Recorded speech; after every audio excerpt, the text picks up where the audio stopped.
I always say that The Light We Lost is emotionally autobiographical, though not actually autobiographical, because whether or not The Light We Lost is an autobiography is a question I get all the time. Um, and it essentially started because I had gone through a terrible breakup and I was just trying to process those feelings. And throughout my life, I've used writing to just process anything I was going through. It's kind of how I make sense of the world. So I just started writing these vignettes about Lucy and her boyfriend Gabe. And Lucy's not me, Gabe was not my ex-boyfriend, but um, the emotions that Lucy is feeling in this book are sort of what I was going through and trying to figure out. And it almost was like I was creating someone to go through this breakup grieving process with, as I started writing these vignettes. And I wasn't really intending to write a whole novel. I was just kind of writing these things. And I shared them with an author friend of mine. We'd gone out for drinks one night and she asked me what I was working on. And I said, I'm kind of writing this weird bunch of vignettes. I'd never written for adults before. And she was like, oh, do you want to send them to me? And I said, sure. And I sent them to her and she was like, well, I need to know what happens next. You need to write more. And I was like, am I writing a novel for grown-ups? And she was like, I think you are. So, keep going and see what happens. And then once I sort of had it in my head that that's what I was doing, I then kind of began, shaping the story and trying to figure out what was going to happen and where it was going to go and all of that. But it just kind of honestly started out as like a comfort story for me. So it took me a lot of time to write that book entirely. I was writing it for a lot of years.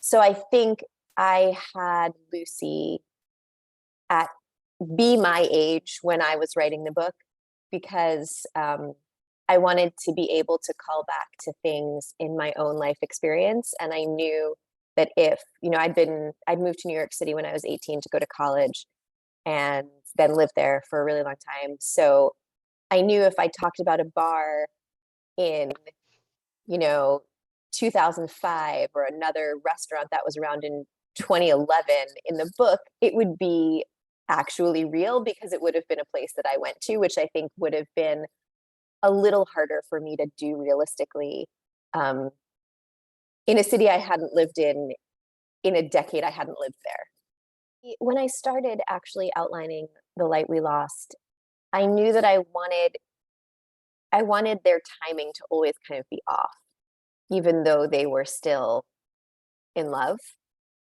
Um, and and I think that's what that tension kind of pulled through the story that, Lucy was ready for something more, then she wasn't, and then, you know, maybe Gabe had reached out, but she was already, you know, not available. And so like it kind of has that dance going on of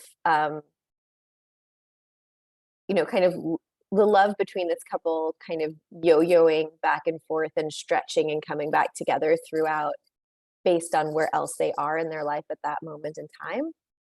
Um, so I think to me that was a big part of creating that story.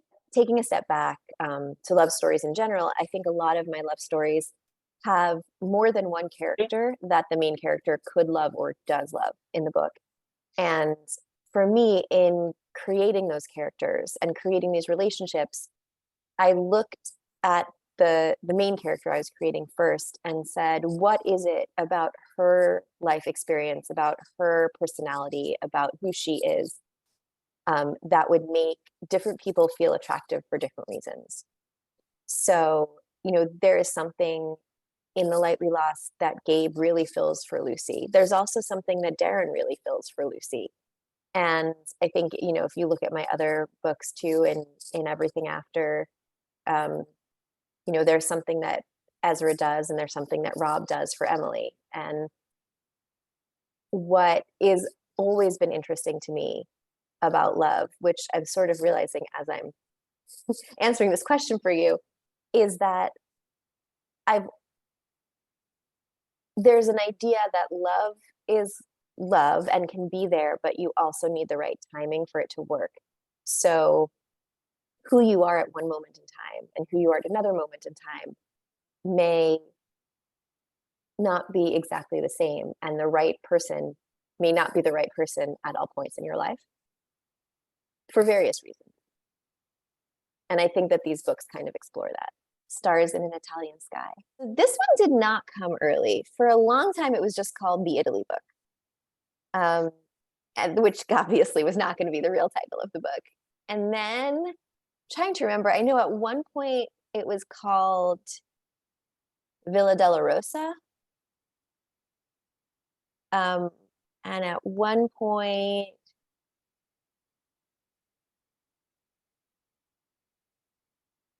I think it was called Of Wine and Roses.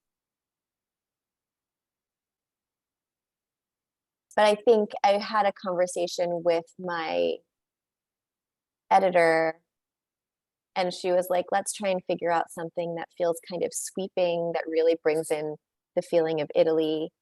And then this one just kind of felt like it was the right fit. So I went back and forth and back and forth. I wrote them alternatingly, because I knew that I wanted things in one timeline to be kind of touched upon in other timelines. So like you would see things in the past and then you would see sort of how they played out in the present, or you would see something in the present and then a couple chapters later would see the seed of it in the past. And I knew I kind of wanted to do that. So I figured the only way I could really do that was to write them and have them progress simultaneously. But then when I revised, I pulled the stories entirely apart. I revised them as single units and then I put them back together again.